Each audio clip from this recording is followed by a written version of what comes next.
안녕하십니까. 김형석입니다. 제가 올해로 100살을 넘게 살다 보니 사람들은 가끔 저에게 묻곤 합니다. 교수님, 인생에서 가장 소중한 것이 무엇입니까? 혹은 자식들에게 무엇을 남겨주어야 합니까? 하고 말이지요. 그러면 저는 잠시 가만히 그 사람의 눈을 바라봅니다. 그 눈 속에는 자식에 대한 애틋함과 동시에 자신의 노후가 버림받지 않을까 하는 불안함이 공존하고 있음을 보기 때문입니다. 오늘 제가 여러분께 드리고 싶은 이야기는 조금 아플지도 모르겠습니다. 하지만 누군가는 반드시 해야 할 이야기이고 100년이라는 시간을 건너온 제가 아니면 하기 힘든 이야기이기도 합니다. 여러분, 자녀들이 주는 비싼 선물에 너무 마음을 빼앗기지 마십시오. 특히 50대를 넘어서고 인생의 황혼을 준비하는 시기에 자녀들이 불쑥 내미는 값비싼 선물 3가지는 사실 여러분의 마지막 자유를 사들여오는 교환권일지도 모른다는 사실을 아셔야 합니다. 젊은 사람들은 말합니다. 부모님 고생하셨으니 이제 좋은 집에서 좋은 차 타고 용돈 넉넉히 받으며 편히 쉬시라고요. 참 듣기 좋은 말입니다. 하지만 인생의 진리는 그 달콤한 말 뒤에 숨어 있습니다. 자식이 부모에게 과분한 물질적 풍요를 제공하기 시작할 때 그것은 때때로 효도라는 이름으로 포장된 권력의 이동을 의미합니다. 내가 내 힘으로 밥을 벌어먹고 내 발로 흙을 밟으며 내 주머니에 푼돈으로 친구에게 막걸리 한 잔 살 수 있는 그 소박한 권리가 사실은 인간으로서의 가장 큰 존엄이라는 것을 우리는 너무 늦게 깨닫곤 합니다. 저는 주변에서 수많은 노년을 보았습니다. 자식이 지어준 화려한 저택에서 숨죽여 지내는 이들을 봅니다. 그들은 자식이 사준 안마의자에 앉아있고 자식이 결제해준 고급 보양식을 먹지만 정작 그 집안에서 자신의 목소리를 내지 못합니다. 자식은 우리가 이렇게까지 해드렸는데 이제 제발 우리 뜻대로 하세요라는 무언의 압박을 보냅니다. 비싼 선물은 결국 부모의 입을 막는 재갈이 되고 부모의 발걸음을 묶는 족쇄가 되는 경우가 허다합니다. 이것이 제가 말하는 잔인한 진실입니다. 자식들은 의도했든 의도하지 않았든 부모의 자유를 물질로 보상하려 합니다. 그리고 부모는 그 물질적 안락함에 취해 자신의 영혼이 서서히 말라가는 것을 눈치채지 못합니다. 내가 어디에 가고 싶은지, 누구를 만나고 싶은지, 오늘 점심에 무엇을 먹고 싶은지조차 자식의 눈치를 보게 되는 순간 당신의 노년은 더 이상 당신의 것이 아닙니다. 50대 여러분, 그리고 그 이상의 세대 여러분, 명심하십시오. 자녀가 주는 고가의 선물이나 과도한 경제적 지원은 감사의 마음으로 받되 결코 그것에 당신의 삶 전체를 의탁해서는 안 됩니다. 인간은 자기 스스로를 책임질 수 있을 때 가장 빛이 나는 법입니다. 100년을 살아보니 알겠더군요. 가장 행복한 사람은 자식에게 큰 대접을 받는 사람이 아니라 죽는 날까지 내 의지로 내 삶을 정돈할 수 있는 사람이라는 것을요. 이제 여러분의 마음속을 한번 들여다보십시오. 혹시 자녀의 선물 뒤에 숨겨진 그들의 지배력을 외면하고 있지는 않습니까? 혹은 효도라는 이름의 거래에 동참하고 있지는 않습니까? 오늘 이 이야기를 통해 여러분이 지켜내야 할 마지막 자유가 무엇인지 깊이 생각해보는 시간이 되기를 바랍니다.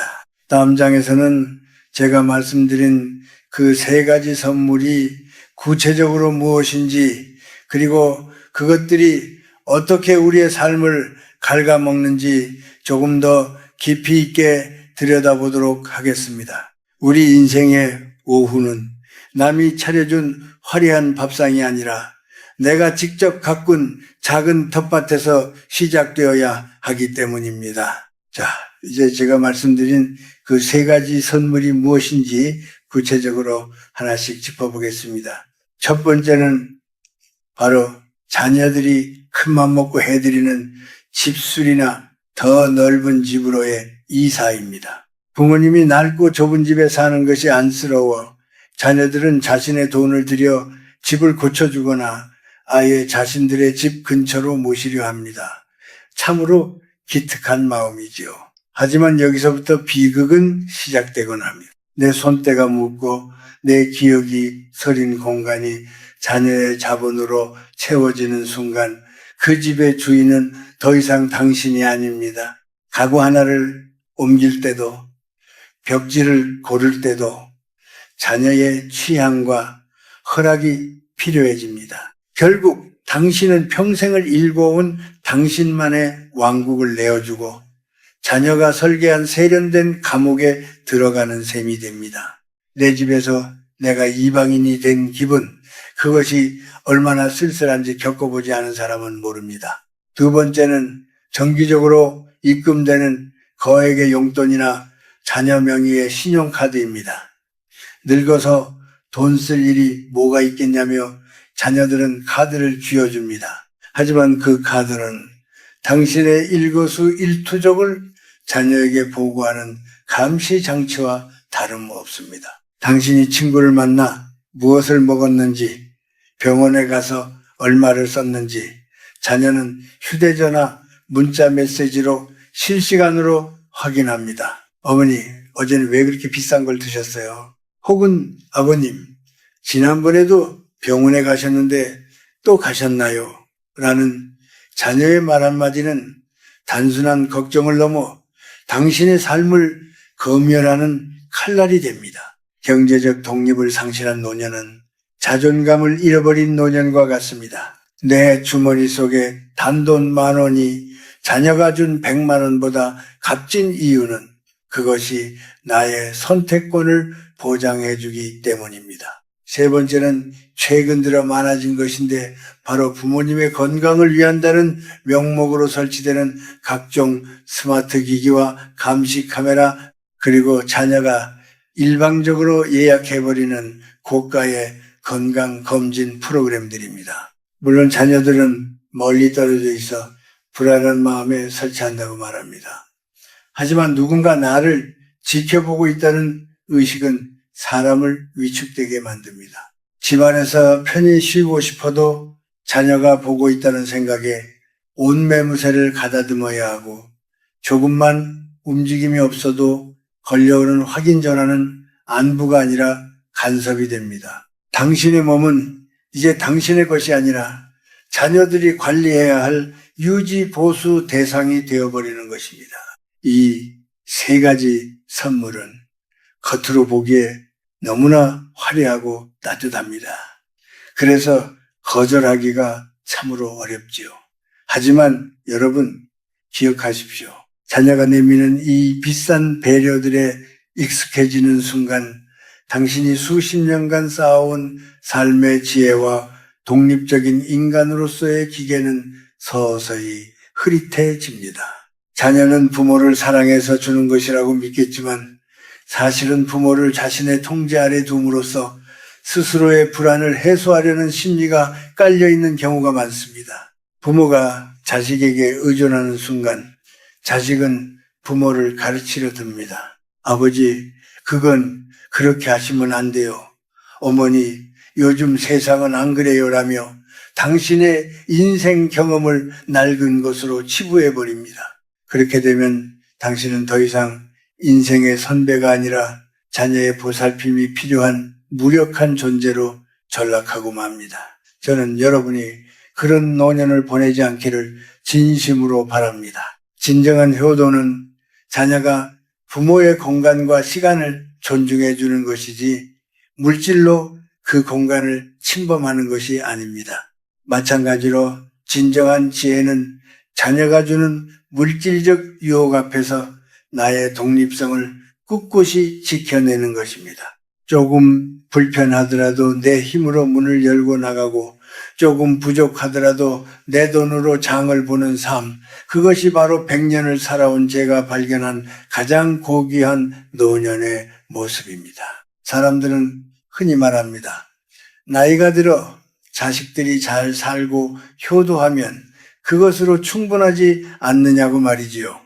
하지만 저는 그 충족감 뒤에 가려진 짙은 그림자를 봅니다. 바로 풍요 속의 빈곤, 그리고 채워지지 않는 마음의 공동입니다. 자식들이 내미는 화려한 선물과 두둑한 봉투는 우리를 잠시 기쁘게 할지 모르나 정작 우리가 노년에 마주하는 가장 큰 고통은 내가 누군가에게 더 이상 필요한 존재가 아니라는 허탈함, 그리고 물질로 대체되어 버린 대화의 부재입니다. 가만히 생각해 보십시오.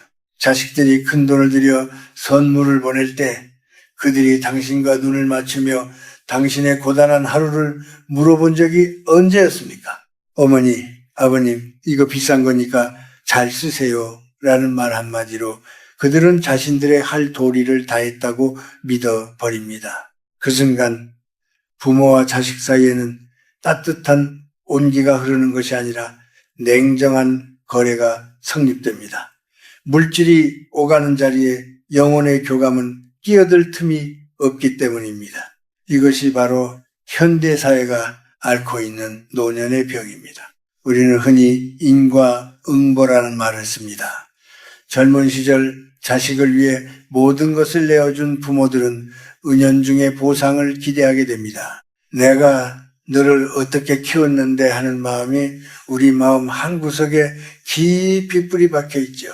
하지만 그 기대가 물질적인 보답으로 돌아올 때 역설적으로 우리의 영혼은 더 큰 상처를 입습니다. 자식이 주는 돈에 기대어 살다 보면 그들이 무심코 던지는 한마디에 심장이 내려앉고 그들의 무표정한 얼굴에서 나의 쓸모없음을 발견하게 됩니다. 이것은 우리가 평생을 바쳐 자식을 키운 대가치고는 너무나 가혹한 형벌입니다. 또한 영적으로 생각해 보면 인간은 누구나 자신만의 에너지를 가지고 태어납니다. 노년은 그 에너지를 외부로 발산하기보다 안으로 갈무리하며 자신의 영혼을 돌보아야 하는 시기입니다. 그런데 자식들이 주는 물질적 과잉에 매몰되면 우리의 에너지는 자식들의 기대와 간섭에 휘둘리게 됩니다. 자식이 사준 비싼 옷을 입고 자식이 예약한 식당에 앉아 있으면서도 마음이 편치 않은 이유는 나의 에너지가 타인의 의지에 의해 잠식당하고 있기 때문입니다. 영원히 자유롭지 못한 상태에서 누리는 물질은 결코 축복이 될 수 없습니다. 가장 슬픈 것은 자식에게 무시당하지 않기 위해 물질적인 요구에 순응하는 부모들의 모습입니다. 나도 이제 늙었으니 자식들 시키는 대로 해야지 라며 스스로를 포기해버리는 순간 당신은 살아있는 영혼이 아니라 자식들의 인생이라는 연극에 등장하는 엑스트라가 되어버립니다. 가난해도 당당했던 시절의 기계는 어디로 가고 비싼 보청기를 끼고도 자식의 눈치만 살피는 처지가 되었는지 스스로에게 물어보아야 합니다. 이러한 상처는 누구도 대신 치유해 줄 수 없습니다. 자식이 사준 영양제가 당신의 쇠약해진 자존감을 회복시켜 주지 않습니다. 우리는 인정해야 합니다. 자식이 주는 선물은 때로 그들의 미안함을 가리기 위한 가면일 뿐이라는 것을 말입니다. 그들은 바쁘다는 핑계로 자신의 삶이 고단하다는 이유로 부모의 외로움을 물질 아래 묻어두려 합니다. 여러분, 이제 그 화려한 껍데기에서 눈을 돌려 당신의 내면을 바라보십시오. 비싼 구두를 신고 갈 곳이 없어 방황하는 영혼이 아니라 고무신을 신고도 내가 가고 싶은 길을 걷는 자유로운 영혼이 되어야 합니다. 물질의 풍요가 주는 착각에서 깨어나야만 비로소 노년의 참된 평안이 시작됩니다. 다음 장에서는 우리가 어떻게 이 굴레를 벗어나고 자식과의 관계를 어떻게 새롭게 정립하여 우리만의 평화로운 숲을 가꿀 수 있을지 그 구체적인 방법을 나누어 보고자 합니다. 100년의 길을 걸어오며 제가 직접 겪고 느낀 지혜를 담아 말씀드리겠습니다. 그렇다면 이제 우리는 어떻게 살아야 할까요?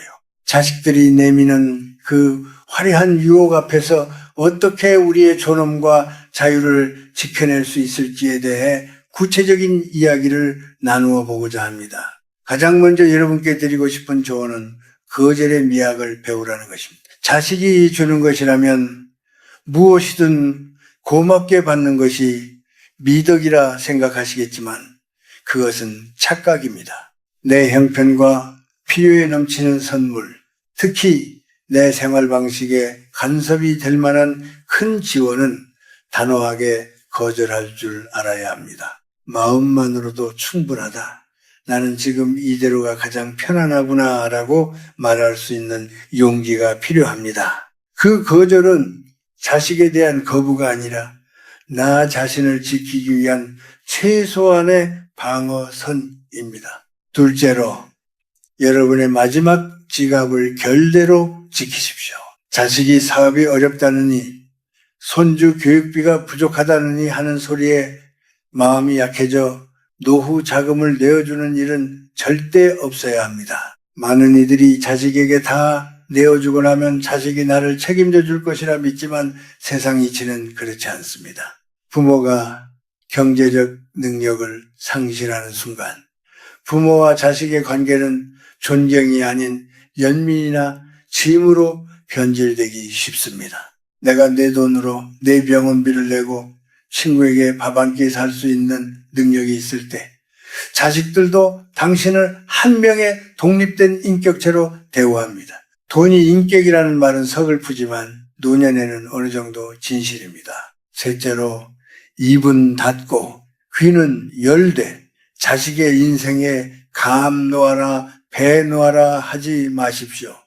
자식에게 물질적으로 의존하지 않으려면 정신적으로도 독립해야 합니다. 자식이 주는 선물에 일일이 감동하거나 혹은 반대로 불만을 표시하는 대신 무심하리만큼 담담해지십시오. 비싼 선물을 가져오면 애썼다 한마디면 충분합니다. 거기서 더 나아가 이 돈으로 차라리 너희들이나 맛있는 걸 사 먹지 그랬니? 같은 불필요한 사족은 붙이지 마십시오. 그런 말들이 오히려 자식의 부채감을 자극하고 갈등의 씨앗이 됩니다. 또한 물건을 비우는 연습을 시작하십시오. 자식이 사준 최신 가전제품이나 화려한 가구들로 집안을 채우기보다 오히려 내 손으로 직접 관리할 수 있는 최소한의 것들만 남겨두는 생활이 더 고결합니다. 물건이 많아지면 관리할 사람이 필요해지고 그 관리를 자식에게 의탁하게 되면 그때부터 다시 간섭이 시작됩니다. 단순하고 소박한 삶은 타인의 손길을 거부할 수 있는 가장 강력한 무기입니다. 마지막으로 혼자 있는 시간을 즐기십시오. 자식이 찾아오지 않는다고 서운해하거나 자식이 사준 텔레비전 앞에 앉아 하루를 보내지 마십시오. 내가 스스로 선택한 책 한 권, 내가 직접 걸어보는 동네 산책길, 내가 정성껏 가꾸는 작은 화분 하나가 자식이 사준 100만 원짜리 명품 가방보다 당신의 영혼을 훨씬 더 풍요롭게 할 것입니다. 타인이 채워주는 공허함은 금방 다시 비워지지만 내가 스스로 채운 기쁨은 결코 마르지 않습니다. 여러분, 50대 이후의 삶은 받는 삶이 아니라 정리하는 삶이어야 합니다. 자식의 물질에 기대어 안락함을 누리려 하기보다 조금은 불편하더라도 내 발로 서서 꼿꼿하게 걷는 삶을 선택하십시오. 그것이 자식에게 줄 수 있는 마지막 교육이자 당신이 당신 자신에게 줄 수 있는 최고의 선물입니다. 비싼 선물에 가려진 노예의 삶이 아니라 소박한 밥상 앞에서도 당당한 주인으로 남기를 바랍니다. 어느덧 우리의 대화가 마지막에 다다랐습니다.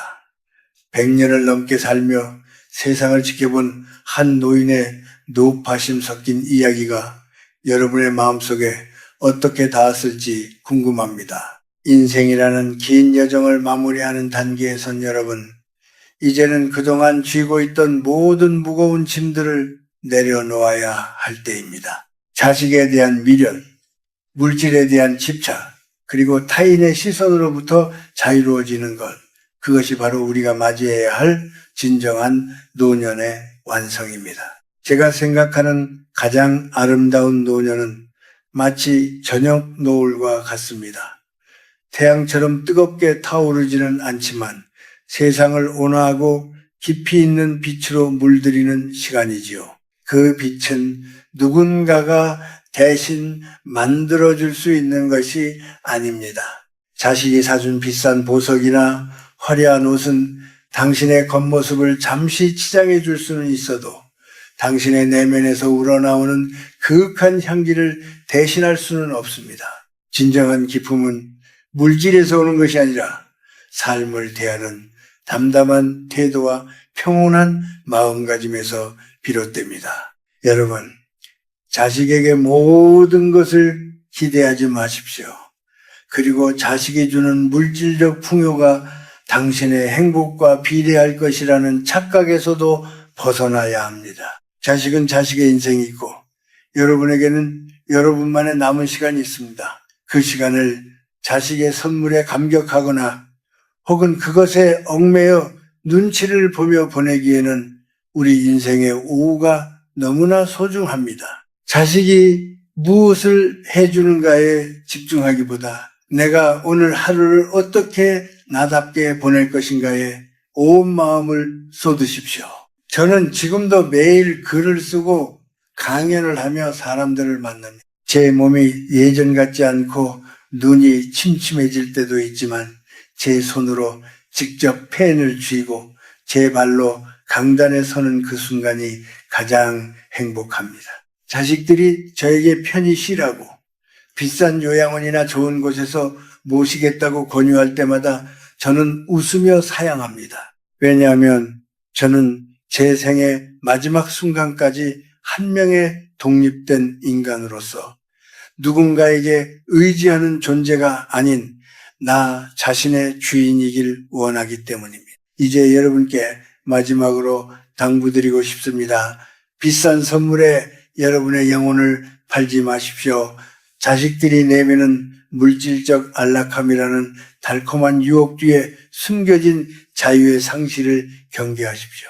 조금은 춥고 조금은 배고프고 조금은 외롭더라도 내 의지로 선택한 삶이 훨씬 더 가치 있습니다.